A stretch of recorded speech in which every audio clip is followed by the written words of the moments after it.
चौथे गुण स्थान में उपयोग का प्रारंभ मानते हैं। पेज नंबर 51 पर आइए। 51 प्रवचन निर्देशिका के पेज नंबर 51 पर दिया है। शंका की है कि कोई विद्वान चतुर्थ गुण स्थान में भी शुद्धोपयोग का प्रारंभ मान लेते हैं, तो इसके अंदर समाधान किया है।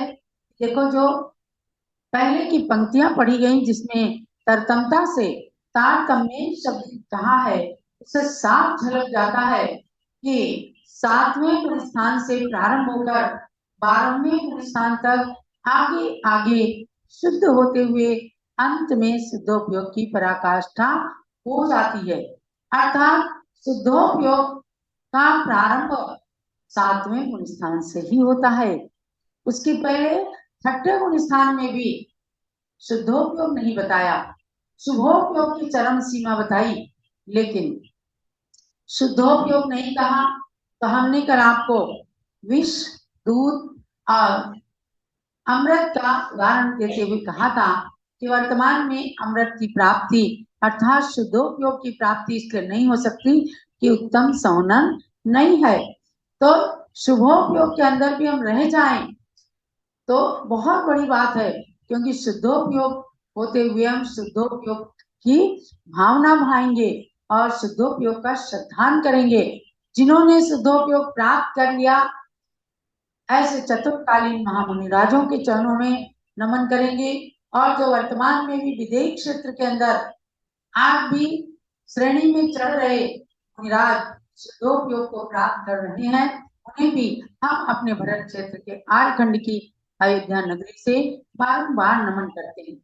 तो ये शंका का समाधान स्वयं हो जाता है, क्योंकि प्रवचन सार की गाथा नंबर 9 की तात्पर्य टीका में आचार्य श्री जय सिंह स्वामी ने बहुत ही खुलासे के साथ वर्णन कर दिया है कि सातवें गुण स्थान से शुद्धोपयोग प्रारंभ होगा, बल्कि सातवें में भी जो द्वितीय पाया है सातिशय अप्रमत्त, स्वस्थान प्रमत्त तक शुभोपयोगी है और सातिशय अप्रमत्त वहां से ही शुद्धोपयोग की शुरुआत होती है।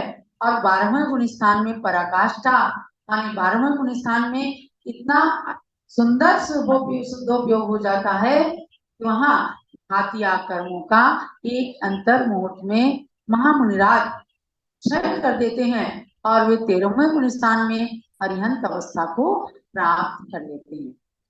इसलिए चतुर्थ गुण स्थान में शुद्धोपयोग का तो अंश भी नहीं है। प्रत्युत छठे गुण स्थानवर्ती मुनि के शुभोपयोग की समानता भी चतुर्थ गुण स्थानवर्ती के नहीं हो सकती। यानी वहां भी शुभोपयोग का प्रारंभिकरण है और उसका समापन यानी अधिक से अधिक तत्परता शुभोपयोग में भावों की विशुद्धि, परिणामों की निर्मलता जाकर के छठे गुण स्थान में ही होती है। इसलिए उस छठे गुण स्थानवर्ती के शुभोपयोग की भी समानता चौथे गुण स्थान में नहीं हो सकती। विषय थोड़ा कठिन है, लेकिन आप लोग भी समझना, यात्रा करते हो, भगवान पर श्रद्धान करते हो, गुरु के प्रवचन सुनते हो, तो समझो आप सम्यक दृष्टि है, लेकिन सम्यक दृष्टि होते हुए आप मुनि के जैसे आज्ञाओं के जैसे परिणामों की निर्मलता को प्राप्त नहीं कर सकते, क्योंकि अभी आपके अंदर सम्यक दर्शन के साथ साथ पंच सूना गृहस्थी के कार्य लगे हुए हैं। आरंभी हिंसा, विरोधी हिंसा, उद्योगिनी हिंसा, ये सब चल रही है। इसलिए इस काल के अंदर संगठन बहुत हीन है। या सम्यक दर्शन दृढ़ रह जाए वो समझो सबसे बड़ी बात है। अयोध्या के दर्शन करने वालों ने कहा कि जो एक बार अयोध्या और सम्य शिखर के दर्शन करते हैं तो उनके नरक और पशुगति टल जाती है, देवगति का बंद हो जाता है।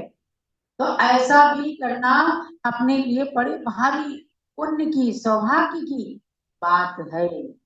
सम्राट चक्रवर्ती भरत इसी अयोध्या में हुए, उन्होंने अपने सम्यक दर्शन को इतना इतना अधिक शुद्ध बनाया कि आगे जाकर जब दीक्षा लेने के लिए केसलोच करना शुरू किया, बस उन्हें केसलोच करते करते उन्हें केवल ज्ञान हो गया।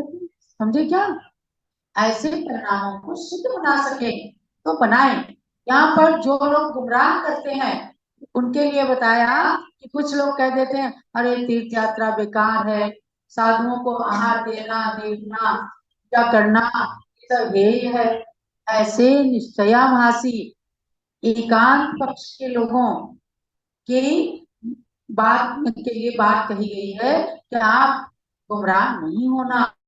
आज भी हमारे बीच में संत जन विराजमान है जो छठे सातवें गुण स्थान में रहकर अपने शुभोपयोग में रहकर शुद्धोपयोग की भावना भाते हैं। तो हमने बताया था